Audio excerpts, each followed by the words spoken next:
ठीक है, अचर पद -9 है तो C1 हो जाएगा हमारा -9। अब समीकरण 2 में चलते हैं, 3x, तो x का गुणांक कितना है 3, तो A2 हो जाएगा 3, धन 2y, y का गुणांक है 2 तो B2 हो जाएगा 2, -4, अचर राशि है -4 तो C2 हो जाएगा हमारा -4। ठीक है, अब दोस्तों अध्याय 3 के परिचय के वीडियो में हमने ये सूत्र पढ़ा था, x बटे B1C2 माइनस B2C1 बराबर y बटे C1A2 माइनस C2A1 बराबर 1 बटा A1B2 माइनस A2B1। एक एक करके मान रख लेते हैं। तो x बटे B1C2, B1 है 5, C2 है -4, तो 5 गुणा -4, फिर माइनस का चिन्ह है तो माइनस का चिन्ह लगा दिया। फिर B2C1, B2 है 2, C1 है -9, तो हमने लिख दिया 2 गुणा -9। ठीक है, अब y बटे क्या, C1A2, C1 है -9, A2 है 3, तो -9 गुणा 3, माइनस का चिन्ह है तो माइनस का चिन्ह लगा दिया। फिर है C2A1, C2 है -4 और A1 है 8, तो -4 गुणा 8 लिख दिया। फिर 1 बटा A1 है 8, B2 है 2, तो 8 गुणा 2, माइनस का चिन्ह है तो माइनस का चिन्ह लगा दिया। A2B1, A2 है 3, B1 है 5, तो 3 गुणा 5 कर दिया। ठीक है, अब जो एक के बटे में जो है उसको हल कर लेते हैं। 1/8 गुणा 2 कितना हो जाएगा 16, तो हमने लिख दिया 16, माइनस 3 गुणा 5 15 हो जाएगा, 15 लिख दिया। 16 में से 15 जाएगा तो बचेगा 1, तो ये हो जाएगा 1/1, 1/1 होता है 1। ठीक है, अब x के जो बटे में उसको हल कर लेते हैं। 5 गुणा -4 -20 हो जाएगा, 5 चौके 20 -20। ये -2 गुणा -9 धन का 18 हो जाएगा। ठीक है, फिर ये y बटे -9 गुणा 3 -27, 9 तिया 27 होता है तो माइनस का चिन्ह आ जाएगा। फिर ये माइनस का चिन्ह बाहर है, ये माइनस से माइनस कटेगा और 8 चौक कितना हो जाएगा 32, तो धन के 32 हो जाएगा, बराबर 1 हम निकाल चुके हैं, ये बराबर 1 कर दिया। अब x बराबर -20 धन 18 कितना होगा -2, तो ये हो जाएगा x बटे -2। और y में कहता है -27 धन 32, तो 32 में से 27 जाएगा तो बचेगा 5, तो y बटे 5 बराबर में 1 है ये हमारा। ठीक है, अब हम क्या करेंगे, x बटे -2 बराबर 1 लिख देंगे। x बटे -2 बराबर 1 लिखा, -2 जाएगा ऊपर दाईं तरफ, तो x बराबर हमें कितना मिल जाएगा -2। उसी प्रकार y बटे 5 बराबर लिख देंगे 1, y बटे 5 बराबर 1 लिख दिया, 5 दाईं तरफ जाएगा तो ऊपर चला जाएगा, तो y बराबर हमारा आ जाएगा 5। ठीक है, तो यही हमारा उत्तर होगा। ठीक है, वज्रगुणन विधि से x बराबर -2, y बराबर 5, उत्तर तो हमारा वही आया। ठीक है, कौन सी विधि आपको अधिक उपयुक्त लगी दोस्तों? व्यक्तिगत रूप से मुझे तो प्रतिस्थापन विधि और विलोपन विधि ज्यादा उपयुक्त लगती है वज्रगुणन विधि से। और बात करें अगर प्रतिस्थापन विधि और विलोपन विधि में, तो उसमें भी मुझे विलोपन विधि अधिक उपयुक्त लगती है, पर अलग अलग लोगों को अलग अलग विधियां उपयुक्त लग सकती हैं। ठीक है, पर हमने तीनों विधियां सीख ली हैं, प्रतिस्थापन विधि भी, विलोपन विधि भी और वज्रगुणन विधि भी। आपको जो उपयुक्त लगे आप उस विधि का उपयोग कर सकते हैं, अगर विधि के बारे में कुछ ना कहा गया हो। लेकिन ये अगर प्रश्न में कहा गया है कि प्रतिस्थापन विधि से हल करना है वज्रगुणन से, तो आपको उन्हीं विधियों से हल करना होगा, तभी आपको अंक मिलेंगे। ठीक है, तो प्रश्न 3 में इतना ही है दोस्तों। बच्चों, अगर आप हमारे चैनल पर नए हैं और आपने अभी तक राजस्थान बोर्ड क्लास चैनल को सब्सक्राइब नहीं किया है, तो जल्दी से हमारे चैनल को सब्सक्राइब कर लीजिए, सब्सक्राइब बटन को दबाकर, और बेल आइकन को भी दबा दीजिए। इससे आपको क्या फायदा होगा कि जब भी हमारे चैनल पर कोई भी नया वीडियो आएगा तो उसका नोटिफिकेशन सबसे पहले आपको मिलेगा। और जब भी आप YouTube पर वीडियोस को सर्च करेंगे तो हमारे चैनल के वीडियोस आपको ऊपर नजर आने लगेंगे। बच्चों, इस अध्याय के बाकी सभी वीडियोस को देखने के लिए आप कभी भी आई बटन पर क्लिक कर सकते हैं। आई बटन पर क्लिक करने से आपको इस अध्याय के बाकी सभी वीडियोस के लिंक मिल जाएंगे। प्रश्न 4 दोस्तों, प्रश्न 4 के जो है 5 भाग है, हम सभी भागों को हल करेंगे। ठीक है, प्रश्न 4 में हमसे कहा गया है निम्न समस्याओं में रैखिक समीकरणों के युग्म बनाइए। ठीक है, तो हमें 5 समस्या दी गई है, सबके रैखिक समीकरणों के युग्म बनाने हैं, अर्थात हमें 2 रैखिक समीकरण बनाने हैं और उनके हल यदि उनका अस्तित्व हो तो किसी बीजगणितीय विधि से ज्ञात कीजिए। तो यहाँ पर कह दिया गया है कि किसी भी बीजगणितीय विधि से हम हल ज्ञात कर सकते हैं। प्रतिस्थापन विधि से भी कर सकते हैं, विलोपन विधि से भी कर सकते हैं और वज्रगुणन विधि से भी कर सकते हैं। ठीक है, जो भी हमें आसान लगेगी। दोस्तों, व्यक्तिगत रूप से वज्रगुणन विधि को मैं ज्यादातर इस्तेमाल नहीं करता हूं, तो हम इन प्रश्नों को प्रतिस्थापन विधि से और अधिक से अधिक प्रश्नों को जो है विलोपन विधि से हल करेंगे। ठीक है, जो भी आसान लगेगा उससे हल करेंगे। ठीक है, तो आ जाते हैं हम प्रश्न के पहले भाग पर। प्रश्न के पहले भाग में हमसे कहा गया है एक छात्रावास, छात्रावास मतलब हॉस्टल होता है जहां बच्चे रहते हैं, एक छात्रावास के मासिक व्यय का एक भाग नियत है। ठीक है, मतलब छात्रावास जो हॉस्टल में जो बच्चे रहते हैं उसका जो मासिक व्यय है, मतलब महीने का जो किराया है, उसका एक भाग नियत है, मतलब फिक्स है, तथा शेष इस पर निर्भर करता है कि छात्र ने कितने दिन भोजन लिया। तो मान लीजिए आप हॉस्टल में रहते हैं छात्र, ठीक है, तो वहां पर मान लेते हैं कि किराया, घर रहने का, कमरे का किराया नियत है और बाकी इस बात पर निर्भर करता है कि कितने दिन भोजन लिया, खाना खाया। ठीक है। जब एक विद्यार्थी ए को 20 दिन भोजन करता है तो 1000 रुपए छात्रावास के व्यय के लिए अदा करने पड़ते हैं। ठीक है, तो 20 दिन खाना खाता है तो उसे नियत किराया और 20 दिन के खाने का जो है 1000 रुपए देने पड़ते हैं। जबकि एक विद्यार्थी बी है जो 26 दिन खाना खाता है तो उसे कितने रुपए व्यय करने पड़ते हैं? 1180 रुपए छात्रावास के लिए। यानी कि उसे जो नियत किराया देना पड़ता है और 26 दिन का खाने का देना होता है, तो वो हो जाता है 1180 रुपए। तो हमसे पूछा है नियत व्यय और प्रतिदिन के भोजन का मूल्य ज्ञात कीजिए। ठीक है, बहुत ही आसान प्रश्न है दोस्तों, हल कर लेते हैं। हम मान लेते हैं कि जो नियत व्यय है वो कितना है? x रुपए, और प्रतिदिन के भोजन का मूल्य हम मान लेते हैं y रुपए। ठीक है, नियत खर्चा मतलब मान लो कमरे का खर्चा महीने का किराया x रुपए है, और हर दिन के खाने का मूल्य कितना है? y रुपए हर दिन के। ठीक है, तो दोस्तों हमें दिया गया है विद्यार्थी ए 20 दिन भोजन करता है। ठीक है, तो उसे 1000 रुपए देने पड़ते हैं। ठीक है, तो विद्यार्थी ए को कुल कितना देना पड़ेगा? एक तो नियत किराया देना पड़ेगा x, और 20 दिन के खाने का देना पड़ेगा। एक दिन के खाने का किराया कितना y, तो 20 दिन के खाने का किराया कितना होगा? 20y। तो x धन 20y हो जाएगा 1000 रुपए, क्योंकि नियत किराया तो देना ही है किसी कोई भी विद्यार्थी। और फिर जितने दिन खाना खाना खाया उतने दिन का भोजन का मूल्य देना होगा, और प्रतिदिन भोजन का मूल्य y। तो अगर इसने 20 दिन खाना खाया तो कुल कितने दिन खाने का देना पड़ेगा? इसको 20 गुणा y देना पड़ेगा, क्योंकि हर दिन खाने का मूल्य है y। और उसने कितने दिए? 1000 रुपए, तो ये हो गया हमारा 1000 रुपए। तो x धन 20y आ गया हमारा 1000 रुपए। इसे हम मान लेते हैं समीकरण 1। अब विद्यार्थी बी जो है वो 26 दिन खाना खाता है, भोजन करता है, तो उसे 1180 रुपए देने पड़ते हैं। तो विद्यार्थी बी को भी नियत किराया तो x ही देना पड़ेगा, और खाने का कितना देना पड़ेगा? 26 गुणा y, क्योंकि एक दिन के खाने का है y, और 26 दिन का होगा 26y। तो x धन 26y उसने कितना दिया? 1180 रुपए। इसे हम मान लेते हैं समीकरण 2। तो हमने समीकरण 1 को लिख लिया और समीकरण 2 को लिख लिया। ठीक है, अब यहाँ पे देखिए समीकरण 1 में हमें x दिख रहा है, समीकरण 2 में हमें y दिख रहा है। ठीक है, तो अगर हम समीकरण 1 में से 2 को घटा दें या 2 में से 1 को घटा दें तो x विलोप हो जाएगा। तो विलोपन विधि से इसको हल कर लेते हैं, आसान हो जाएगा हमारे लिए ना। आप किसी भी विधि से हल कर सकते हैं, हम इसे विलोपन विधि से हल कर रहे हैं। ठीक है, तो हम यहाँ क्या करेंगे? समीकरण 2 में से 1 को घटा देंगे। क्यों? क्योंकि देखो 2 जो है बड़ा है, 26y है, 26 में से 20y को घटाएंगे तो 6y मिल जाएगा हमें। ठीक है, इसलिए हम समीकरण 2 में से समीकरण 1 को घटा देते हैं। आप 1 में से भी 2 को घटा सकते हैं, उत्तर तो आपका आएगा ही आएगा। ठीक है, तो समीकरण 2 में से समीकरण 1 को घटाने पर, ठीक है, तो फिर पहले हम समीकरण 2 का बाईं तरफ लिख लेंगे, x धन 26y लिख लिया हमने, कोष्टक में ऋण का चिन्ह लगा दिया। अब समीकरण 1 का बाईं तरफ x धन 20y कोष्टक में लिख दिया, x धन 20y बराबर समीकरण 2 का दाईं तरफ 1180 लिख दिया कोष्टक में ऋण समीकरण 1 का दाईं तरफ 1000 कोष्टक में 1000 लिख दिया। ठीक है, अब कोष्टक को खोल लेते हैं, तो x धन 26y तो वही हो जाएगा, ऋण का चिन्ह है ये तो x माइनस का x हो जाएगा, और ये माइनस है तो माइनस का 20y हो जाएगा, और ये 1180 माइनस 1000 हो जाएगा। ठीक है, अब ये x धन का है, कटे जाएगा इस ऋण के x से। ठीक है, और 26y में से 20y जाएगा तो कितना बचेगा? 6y, और 1180 में से 1000 जाएगा तो 180। अब ये 6 को दाईं तरफ ले जाएंगे तो ये बटे में चला जाएगा, तो y बराबर आएगा 180 बटे 6। ठीक है, 180 में 6 का भाग देंगे, 18 में 6 का भाग देते हैं तो 3 और एक शून्य है, तो 180 में 6 का भाग देंगे तो हमें मिलेगा 30, तो y बराबर आ गया हमारा 30। अब ये y का मान हम समीकरण 1 में भी रख सकते हैं, 2 में भी रख सकते हैं। हम रखेंगे समीकरण 1 में, क्योंकि समीकरण 1 में रखने से हमें 20 से गुणा करना पड़ेगा, 2 में रखने पे 26 से करना पड़ेगा। आसान है हमारे लिए समीकरण 1। ठीक है, आप 2 में भी रख सकते हैं, आपकी मर्जी है। तो y बराबर 30 का मान समीकरण 1 में रखने पर समीकरण 1 लिख दिया हमने, x धन 20y बराबर 1000। ठीक है, y की जगह रख देंगे 30, तो ये हो जाएगा x धन 20 गुणा 30 बराबर 1000। 20 गुणा 30 कितना होगा? 600, तो x धन 600 बराबर हो गया 1000। 600 को दाईं तरफ ले जाएंगे तो ऋण का हो जाएगा, तो x बराबर हो जाएगा 1000 माइनस 600। 1000 में से 600 जाएंगे तो बचेंगे 400, तो x हमारा आ जाएगा 400। ठीक है, x 400 आ गया, y हमारा आ गया 30।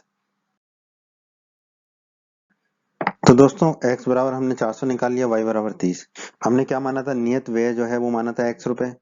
ठीक है, तो नियत x कितना आ गया हमारा? 400, तो नियत व्यय कितना आ जाएगा हमारा? 400 रुपए। और हमने प्रतिदिन के भोजन का मूल्य कितना माना था? y रुपए।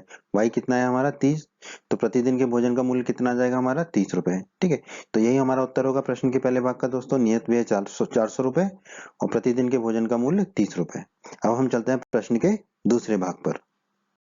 4 का भाग 2। ठीक है, इस भाग में भी हमें पहले तो रैखिक समीकरण युग्म बनाने हैं, फिर उनका हल करना है किसी भी बीजगणितीय विधि से।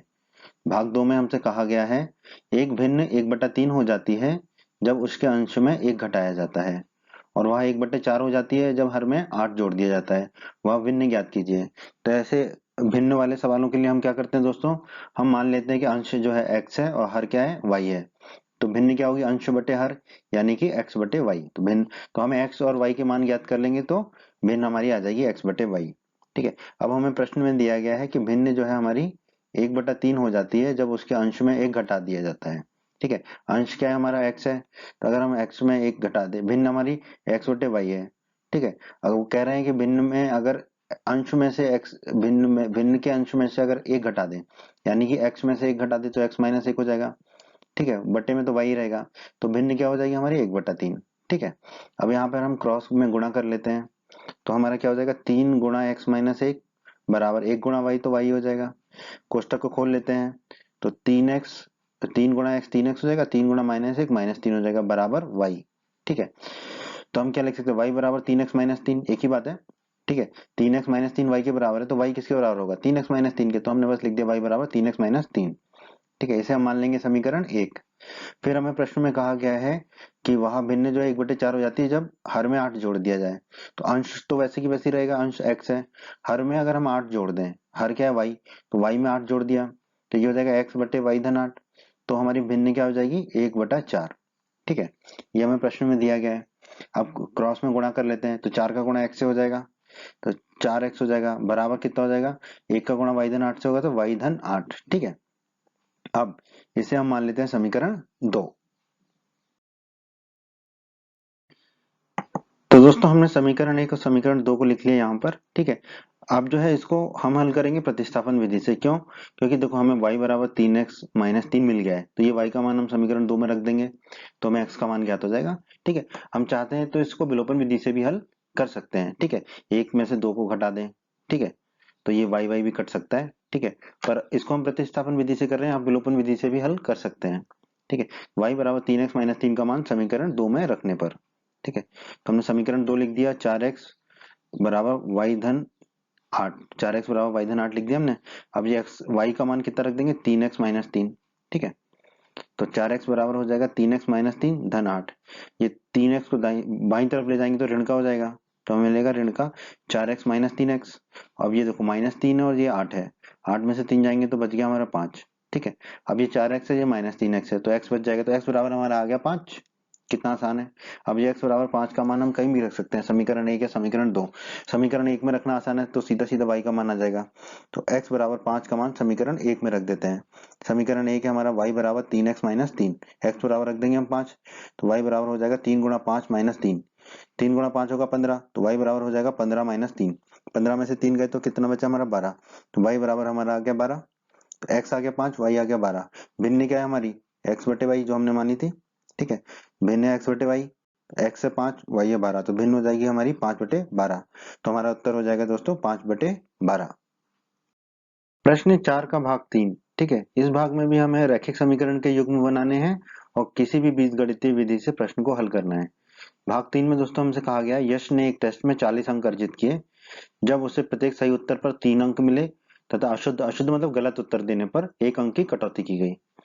ठीक है, यदि उसे सही उत्तर पर 4 अंक मिलते और अशुद्ध उत्तर मतलब गलत उत्तर देने पर 2 अंक काटते तो यश को 50 अंक अर्जित करता। टेस्ट में कितने प्रश्न थे। ठीक है, तो दोस्तों हम मान लेते हैं कि सही उत्तरों की संख्या उसकी कितनी थी, यश की x, और अशुद्ध यानी गलत उत्तर उसने कितने दिए, y, ये हम मान लेते हैं। तो कुल कितने प्रश्न रहे होंगे टेस्ट में, x धन y, क्योंकि उसने सही किए x और गलत अशुद्ध उत्तरों की संख्या थी y, तो टेस्ट में कुल प्रश्न हो गए x धन y। ठीक है, यहाँ पर एक चीज मान ली गई है जो माननी भी पड़ेगी कि उसने कोई प्रश्न छोड़ा नहीं था टेस्ट में। ठीक है, इसलिए कुल सही और गलत उत्तर मिला के उसके टेस्ट के प्रश्न आ जाएंगे x धन y। ठीक है, अब दोस्तों प्रश्न में कहा गया है, यश ने टेस्ट में 40 अंक अर्जित किए जब प्रत्येक सही उत्तर पर उसको 3 अंक मिले। कितने सही उत्तर दिए उसने, x, और हर हर सही उत्तर पर उसे 3 अंक मिले, तो कुल उसे कितने अंक मिले होंगे सही उत्तरों पर, 3 गुणा x।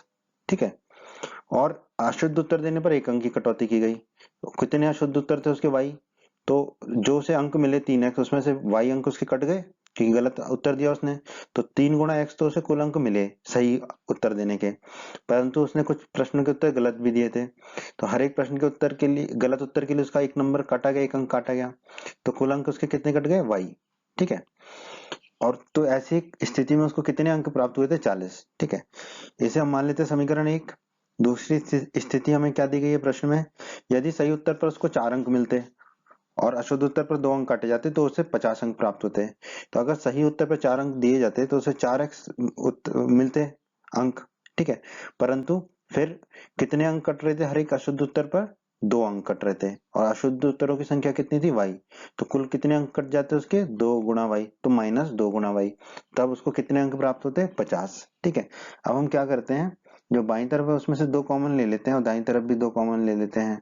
मतलब दाईं तरफ तो 50 को हम लिख देते हैं 2 गुणा 50, और बाईं तरफ 4x माइनस 2y में 2 कॉमन ले लेंगे, तो 4x में से 2 कॉमन लेंगे तो 2x बचेगा, माइनस 2y में से 2 कॉमन लेंगे तो -y बचेगा। ठीक है, अब ये 2 से ये 2 को काट देंगे हम, ये दोनों 2 कट जाएंगे, तो हमें कितना मिल जाएगा? 2x माइनस y बराबर 25। इसे हम मान लेंगे समीकरण 2। समीकरण 1 लिख लिया और समीकरण 2 लिख लिया। ठीक है, अब देखिए समीकरण 1 में -y है, समीकरण 2 में भी -y है।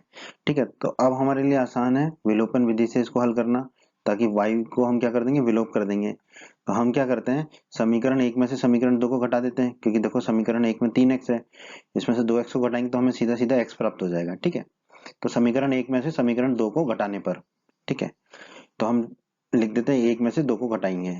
ठीक है, तो पहले क्या लिख देंगे, समीकरण 1 का बाईं तरफ क्या है? 3x माइनस वाई, तो हमने कोष्टक में लिख दिया 3x माइनस वाई और माइनस का चिन्ह लगा दिया। फिर समीकरण 2 में क्या है बाईं तरफ? 2x माइनस वाई, तो हमने कोष्टक में लिख दिया 2x माइनस वाई। फिर बराबर, फिर समीकरण 1 में दाईं तरफ क्या 40, तो हमने लिख दिया 40, फिर इनका चिन्ह लगा दिया। समीकरण 2 में दाईं तरफ है 25, तो हमने लिख दिया 25। ठीक है, अब हम कोष्टक को खोल देंगे, 3x माइनस वाई तो वही हो जाएगा -2x, तो ये हो जाएगा -2x, और ये माइनस माइनस ये हो जाएगा धन का y। ठीक है, और 40 में से 25 गए तो 15 बचे। अब आप देखिए ये y ऋण का है और ये y जो है धन का है, तो थैंक यू वेरी मच, आपस में कट पिट जाएंगे ये। ठीक है, अब 3x में से 2x जाएगा तो कितना बचेगा? x, तो x बराबर हमारा आ गया 15। ठीक है, very good, wonder of science. अब ये x का मान हम कहीं भी रख सकते हैं, समीकरण 1 या समीकरण 2, जहां आपकी मर्जी है। हम रख रहे हैं x बराबर 15 का मान समीकरण 2 में। ठीक है, कहीं भी रख सकते हैं, हम समीकरण 2 में रख रहे हैं। ठीक है, समीकरण 2 लिख दिया हमने, 2x माइनस वाई बराबर 25। ठीक है, x का मान रख देंगे 15, तो ये हो जाएगा 2 गुणा 15 माइनस वाई बराबर 25। 2 गुणा 15 कितना होगा? 30, तो ये हो जाएगा 30 माइनस वाई बराबर 25। अब ये 30 को दाईं तरफ ले जाएंगे तो ऋण का हो जाएगा, तो माइनस वाई बराबर कितना हो जाएगा? 25 माइनस 30, 25 में से 30 जाएगा तो -5 बचेगा, तो माइनस वाई बराबर -5, माइनस से माइनस को हम काट देंगे। ठीक है, तो y बराबर हमारा कितना आ जाएगा? 5। ठीक है, y बराबर हमारा आ जाएगा 5। तो दोस्तों x निकाल लिया हमने 15, y निकाल लिया 5। ठीक है, तो सही उत्तरों की संख्या x हो गई 15, क्योंकि सही उत्तर हमने कितने माने थे? x, और अशुद्ध उत्तर हमने माने थे y, तो अशुद्ध उत्तरों की संख्या हो जाएगी y बराबर 5। तो टेस्ट में कुल कितने प्रश्न होंगे? x धन y। ठीक है, तो टेस्ट में प्रश्न x धन y होंगे तो x और y को जोड़ देंगे, x है 15, y है 5, तो टेस्ट में प्रश्न हो जाएंगे 15 धन 5, 15 धन 5 कितना होगा? 20, तो टेस्ट में प्रश्नों की संख्या कितनी आ जाएगी? 20। तो हमारा उत्तर होगा दोस्तों प्रश्न के इस भाग का 20, कि टेस्ट में कुल 20 प्रश्न थे। बच्चों, अगर आप हमारे चैनल पर नए हैं और आपने अभी तक राजस्थान बोर्ड क्लास चैनल को सब्सक्राइब नहीं किया है, तो जल्दी से हमारे चैनल को सब्सक्राइब कर लीजिए, सब्सक्राइब बटन को दबाकर, और बेल आइकन को भी दबा दीजिए। इससे आपको क्या फ़ायदा होगा कि जब भी हमारे चैनल पर कोई भी नया वीडियो आएगा, तो उसका नोटिफिकेशन सबसे पहले आपको मिलेगा। और जब भी आप यूट्यूब पर वीडियोज़ को सर्च करेंगे, तो हमारे चैनल के वीडियोज़ आपको ऊपर नज़र आने लगेंगे। बच्चों, इस अध्याय के बाकी सभी वीडियोज़ को देखने के लिए आप कभी भी आई बटन पर क्लिक कर सकते हैं। आई बटन पर क्लिक करने से आपको इस अध्याय के बाकी सभी वीडियोज़ के लिंक मिल जाएंगे। प्रश्न 4 का भाग 4। ठीक है, इसमें भी हमें पहले रैखिक समीकरण युग्म बनाने हैं, अर्थात 2 समीकरण बनाने हैं, और फिर किसी भी बीजगणितीय विधि से इसको हल करना है। बहुत ही मजेदार प्रश्न है दोस्तों, और बहुत ही मजेदार तरीके से हम इस प्रश्न को समझेंगे। ठीक है, क्या कहता है प्रश्न 4 का भाग 4? एक राजमार्ग को अंग्रेजी में हाईवे कहते हैं। ठीक है, एक राजमार्ग पर 2 स्थान ए और बी 100 किलोमीटर की दूरी पर हैं। एक कार ए से तथा दूसरी कार बी से एक ही समय पर चलना प्रारंभ करती हैं। यदि ये कारें भिन्न भिन्न चालों से एक ही दिशा में चलती हैं तो वे 5 घंटे पश्चात मिलती हैं। ठीक है, कि मतलब वो जो 2 कारें हैं इसको भी हम और समझेंगे। ठीक है। अगर एक ही दिशा में चलती है तो 5 घंटे के पश्चात मिल जाती हैं, और यदि वे विपरीत दिशा में चलती है मतलब एक दूसरे की ओर चलती हैं तो 1 घंटे पश्चात मिल जाती हैं। तो दोनों कारों की चाल ज्ञात कीजिए। ठीक है। तो देखो दोस्तों, मान लेते हैं कि जो एक कार है वो ए बिंदु पर है, ये वाली कार। ठीक है। दूसरी कार बी बिंदु पर है। ठीक है। और इन दोनों की दूरी कितनी है, ए और बी के बीच की दूरी 100 किलोमीटर हमें दे रखी है। तो हमने मान लिया ये 100 किलोमीटर की दूरी है इन दोनों के बीच की। ठीक है। अगर ये दोनों कारें एक ही दिशा में चलती हैं, ठीक है, तो 5 घंटे पश्चात एक बिंदु पर मिलती हैं। ठीक है, उसे हम मान लेते हैं सी बिंदु। ठीक है। 5 घंटे बाद मिलेंगी एक ही बिंदु पर। ठीक है, अगर ये एक ही दिशा में चलती हैं, एक ही दिशा में चलती हैं, ठीक है, तो मान लो इस तरह से वो चलती हैं और 5 घंटे बाद एक बिंदु पर मिलती है, वो बिंदु है सी। ठीक है।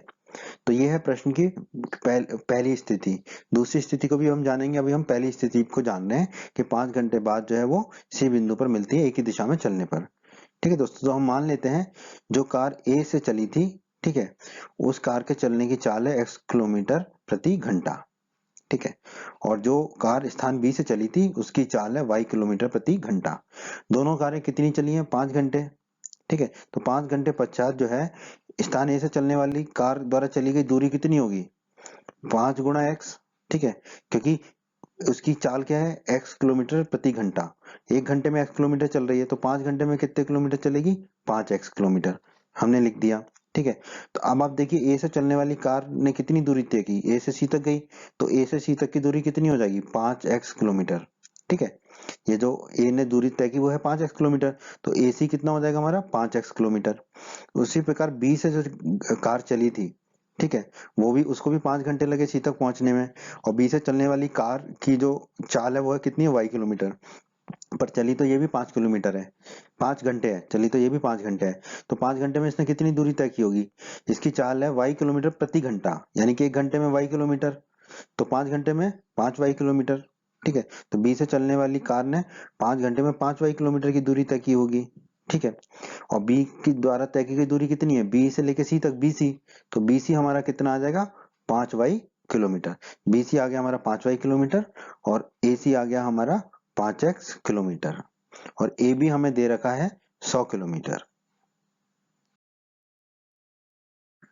तो दोस्तों हमने लिख लिया ए सी बराबर 5x किलोमीटर, ए से लेके सी तक 5x किलोमीटर, और बी सी, बी से लेके सी तक 5y किलोमीटर। ठीक है, ये हमने निकाला था अभी।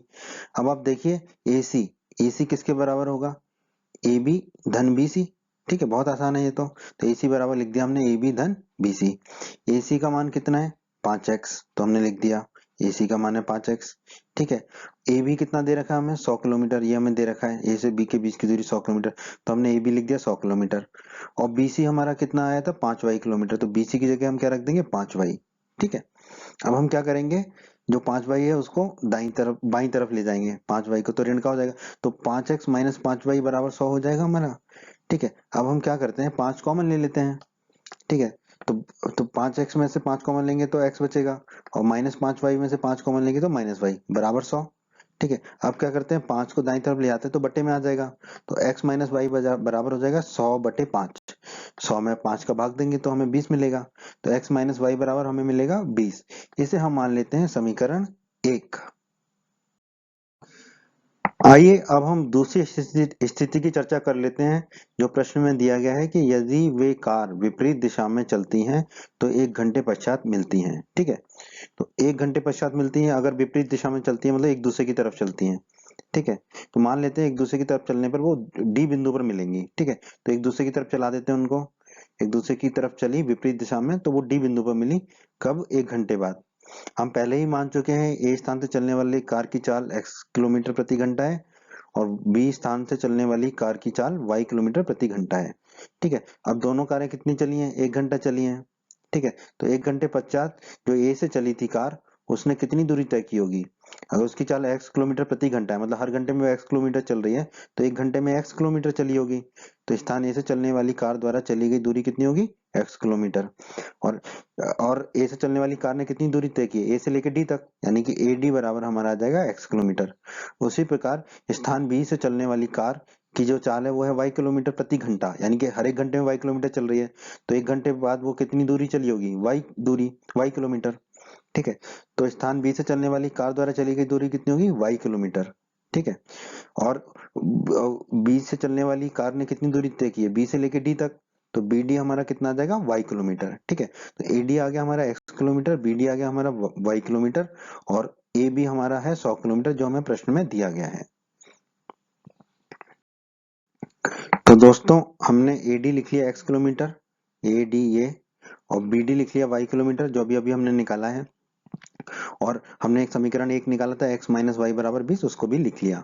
ठीक है, अब आप देखिए जो AD धन BD है, AD और BD को जोड़ दें तो वो AB के बराबर हो जाएगा, बिल्कुल हो जाएगा।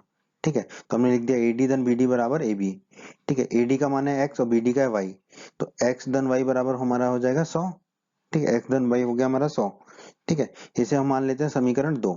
समीकरण 1 है हमारा x माइनस वाई बराबर 20, समीकरण 2 है x धन y बराबर 100। तो यहाँ पे माइनस वाई है, यहाँ पे धन का y है, तो इन दोनों को जोड़ेंगे तो y जो है हमारा निबट जाएगा। ठीक है, मतलब कि विलोप हो जाएगा। तो हम इसको विलोपन विधि से हल कर लेते हैं, समीकरण 1 और समीकरण 2 को जोड़ लेते हैं। ठीक है, समीकरण 1 और समीकरण 2 को जोड़ लेते हैं। ठीक है, तो क्या करेंगे, पहले समीकरण 1 को लिख लेंगे x धन y धन, फिर समीकरण 2 की बाईं तरफ को लिख लेंगे, समीकरण 1 को लिखेंगे x माइनस वाई। ठीक है, x माइनस वाई, फिर समीकरण 2 के बाईं तरफ को लिखेंगे x धन y, बराबर का चिन्ह लगाएंगे। ठीक है, समीकरण 1 का दाईं तरफ है 20 लिखेंगे, धन समीकरण 2 का दाईं तरफ है 100 वो लिखेंगे। ठीक है, अब कोष्टक खोल लेंगे तो x माइनस वाई धन x धन y आ जाएगा, बराबर 20 धन 100 कितना होगा 120। अब ये देखिए ये ऋण का y है और ये धन का y है, ये आपस में खत्म हो जाएगा, निबट जाएगा। ठीक है, थैंक यू वेरी मच हो जाएगा। और ये x है, ये धन का x है, दोनों x धन x कितना हो जाएगा 2x, तो 2x आ गया 120, 2 को दाईं तरफ ले जाएंगे तो बट्टे में चला जाएगा, तो x बराबर आ जाएगा 120 बटे 2। 120 में 2 का भाग देंगे तो हमें 60 मिलेगा, तो x बराबर हमारा आ गया 60।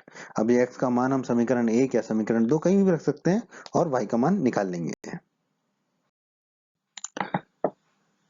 तो आइए दोस्तों, हमने जो माना था वो भी लिख लिया, स्थान ए से चलने वाली कार की चाल x किलोमीटर प्रति घंटा और स्थान बी से चलने वाली कार की चाल y किलोमीटर प्रति घंटा, ये हमने माना था।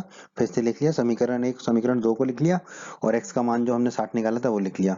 अब ये x बराबर 60 का मान हम किसी भी समीकरण में रख सकते हैं, आपकी मर्जी है। हम रख रहे हैं समीकरण 2 में, आप समीकरण 1 में रख के भी इसका उत्तर निकालने की कोशिश कीजिएगा। ठीक है, तो समीकरण 2 लिख लिया, x धन y बराबर 100, x की जगह रख देंगे 60, तो हो जाएगा 60 धन y बराबर 100। 60 को दाईं तरफ ले जाएंगे तो ऋण का हो जाएगा, तो y बराबर होगा 100 माइनस 60, 100 में से 60 गए तो y बराबर हमें मिल जाएगा 40। ठीक है, अब हमने क्या माना था, स्थान ए से चलने वाली कार की चाल मानी थी x। ठीक है, x हमारा कितना आ गया 60, तो स्थान ए से चलने वाली कार की चाल कितनी आ जाएगी हमारी 60 किलोमीटर प्रति घंटा। उसी प्रकार हमने माना था स्थान बी से चलने वाली कार की चाल y किलोमीटर प्रति घंटा, y हमारा आ गया 40, तो स्थान बी से चलने वाली कार की चाल कितनी आ जाएगी हमारी 40 किलोमीटर प्रति घंटा। तो यही हमारा उत्तर होगा दोस्तों प्रश्न के चौथे भाग का। अब हम चलते हैं प्रश्न के पांचवें भाग पर। प्रश्न 4 भाग 5, ये प्रश्न 4 का आखिरी भाग है। ठीक है, इसमें भी हमें रैखिक समीकरण युग्म बनाने हैं और किसी भी बीजगणितीय विधि से इसको हल करना है। भाग 5 में हमें कहा गया है एक आयत का क्षेत्रफल 9 वर्ग इकाई कम हो जाता है यदि उसकी लंबाई 5 इकाई कम कर दी जाए और चौड़ाई 3 इकाई बढ़ा दी जाए। और यदि हम लंबाई को 3 इकाई और चौड़ाई को 2 इकाई बढ़ा दें तो क्षेत्रफल 67 वर्ग इकाई बढ़ जाता है। आयत की विमाई ज्ञात कीजिए। बहुत ही अच्छा प्रश्न है दोस्तों, इसको समझ लेते हैं हम। मान लेते हैं कि आयत की लंबाई जो है x इकाई है। ठीक है, आयत की विमाई का मतलब है आयत की लंबाई और चौड़ाई ज्ञात करनी है। तो हमने मान लिया आयत की जो लंबाई है वो x इकाई है और आयत की जो चौड़ाई है वो y इकाई है। तो आयत का क्षेत्रफल कितना होगा, x क्षेत्रफल होता है आयत का लंबाई गुणा चौड़ाई, तो लंबाई x है चौड़ाई y है, तो आयत का क्षेत्रफल हो जाएगा x गुणा y वर्ग इकाई। ठीक है, अब दोस्तों स्थितियों को ले लेते हैं। पहली स्थिति दे रखी है हमें प्रश्न में, आयत का क्षेत्रफल 9 वर्ग इकाई कम हो जाता है यदि उसकी लंबाई 5 इकाई कम कर दी जाए। तो अगर लंबाई x है 5 इकाई कम कर देंगे तो नई लंबाई क्या होगी x माइनस 5, और चौड़ाई 3 इकाई बढ़ा दी जाए। चौड़ाई हमने y इकाई मानी है, तो चौड़ाई अगर 3 बढ़ा देंगे तो चौड़ाई नई चौड़ाई कितनी आ जाएगी y धन 3। ऐसा करने पे आयत का क्षेत्रफल कितना हो जाता है 9 वर्ग इकाई कम हो जाता है। अभी क्षेत्रफल कितना है xy, 9 कम हो जाएगा तो कितना हो जाएगा क्षेत्रफल, नया क्षेत्रफल xy माइनस 9। ठीक है, अब हम इसको समीकरण के रूप में लिख लेते हैं। नया क्षेत्रफल क्या होगा, नई लंबाई गुणा नई चौड़ाई। ठीक है, नई लंबाई है x माइनस 5, नई चौड़ाई है y धन 3, बराबर किसके हो गए नए क्षेत्रफल के, जो कि कितना है एक्स वाई माइनस 9। ठीक है, अब क्या करते हैं गुणा कर लेते हैं, x का गुणा y से करेंगे तो xy, ठीक है। x का गुणा 3 से करेंगे तो 3x, -5 का गुणा y से करेंगे तो -5y, -5 का गुणा 3 से करेंगे तो -15। ठीक है, बराबर में तो xy -9 हमने लिख दिया। ठीक है, अब क्या करेंगे हम, जो x और y है उसको बाईं तरफ रख लेंगे, 3x - 5y को बाईं तरफ रख लेंगे, ये जो xy है और 15 है उसको दाईं तरफ ले जाते हैं। ठीक है, तो xy, ये वाला xy दाईं तरफ जाएगा तो ऋण का xy हो जाएगा, और ये वाला -15 दाईं तरफ जाएगा तो धन का 15 हो जाएगा। तो यहाँ क्या बचेगा, 3x - 5y, तो ये बचा हमारा 3x - 5y। दाईं तरफ पहले से ही था xy -9, तो लिख दिया xy -9। ये वाला xy दाईं तरफ जाएगा तो ऋण का xy हो गया, और ये वाला -15 दाईं तरफ जाएगा तो धन का 15 हो गया। ठीक है, अब आप देखिए ये xy जो है धन का है, ये xy ऋण का है। ठीक है, तो थैंक यू वेरी मच कर देते हैं, इसको काट देते हैं। ठीक है, और ये 15 है धन का, ठीक है, और ये 9 है ऋण का, तो 15 में से 9 जाएगा तो कितना बचेगा हमारा, 6। तो 3x - 5y हमारा कितना आ जाएगा, 6। इसे हम मान लेते हैं दोस्तों समीकरण 1। आइए दोस्तों अब दूसरी स्थिति पर विचार कर लेते हैं। दूसरी स्थिति हमें क्या दी है प्रश्न में, यदि हम लंबाई को 3 इकाई बढ़ा दें। ठीक है, तो लंबाई x है, 3 इकाई बढ़ाएंगे तो लंबाई कितनी हो जाएगी, नई लंबाई x धन 3, और चौड़ाई को 2 इकाई बढ़ा दें। चौड़ाई कितनी है हमारी y, 2 इकाई बढ़ा देंगे तो चौड़ाई हो जाएगी y धन 2। तो क्षेत्रफल 67 वर्ग इकाई बढ़ जाता है। अभी क्षेत्रफल xy है, तो नया क्षेत्रफल कितना हो जाएगा, xy धन 67। ठीक है, तो नया क्षेत्रफल क्या होना चाहिए दोस्तों, नई लंबाई गुणा नई चौड़ाई। ठीक है, तो नई लंबाई है x धन 3 गुणा नई चौड़ाई है y धन 2, लिख दिया, बराबर नया क्षेत्रफल जो कि xy धन 67 है। अब गुणा कर लेते हैं, x का गुणा y से करेंगे तो xy, x का गुणा 2 से करेंगे तो 2x धन 2x, 3 का गुणा y से करेंगे तो धन 3y, 3 का गुणा 2 से करेंगे तो 3 दूनी 6 धन 6, बराबर xy धन 67। ठीक है, अब क्या करते हैं हम, यहाँ पर जो एक्स वाई है, ये जो 2x और 3y है इसको बाईं तरफ ही रखते हैं, तो हमने लिख दिया 2x धन 3y। ठीक है, दाईं तरफ एक्स वाई धन 67 है, एक्स वाई बराबर एक्स वाई धन 67 लिख दिया हमने। अब ये जो एक्स वाई है इसको दाईं तरफ ले गए तो ऋण का एक्स वाई हो गया। उसी प्रकार 6 को दाईं तरफ ले जाएंगे तो ऋण का 6 हो जाएगा। अब देखिए ये एक्स वाई धन का है, ये एक्स वाई ऋण का है, थैंक यू वेरी मच, आपस में कट जाएंगे। ठीक है, अब ये 67 धन का है, ये 6 ऋण का है, तो 67 में से 6 जाएगा तो 61 बचेगा, तो 2x धन 3y हमारा आ जाएगा 61, जिसे हम मान लेते हैं समीकरण 2। दोस्तों हमें समीकरण 1 और समीकरण 2 मिल गए। ठीक है, अब हम इसे किसी भी बीजगणितीय विधि से हल कर सकते हैं। ठीक है, मेरी तो जो फेवरेट है वो है विलोपन विधि। ठीक है, तो मैं तो इसे विलोपन विधि से हल कर रहा हूँ। आप चाहें तो प्रतिस्थापन विधि से भी हल कर सकते हैं, वज्रगुणन से भी हल कर सकते हैं, मर्जी आपकी है। तो विलोपन विधि से मैं बता देता हूँ इसको कैसे हल करेंगे। ठीक है, अब यहाँ पर देखिए ये 5y है माइनस का, और ये है 3y। तो अगर 3y में 5 का गुणा कर दें तो 15y हो जाएगा, और 5y में 3 का गुणा कर दें तो 15y हो जाएगा, फिर दोनों को जोड़ देंगे तो y विलुप्त हो जाएगा। क्या करते हैं, समीकरण 1 में 3 का गुणा कर लेते हैं।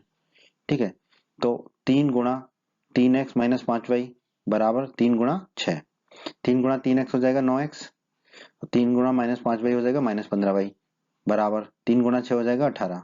ठीक है, इसे हम मान लेंगे समीकरण 3।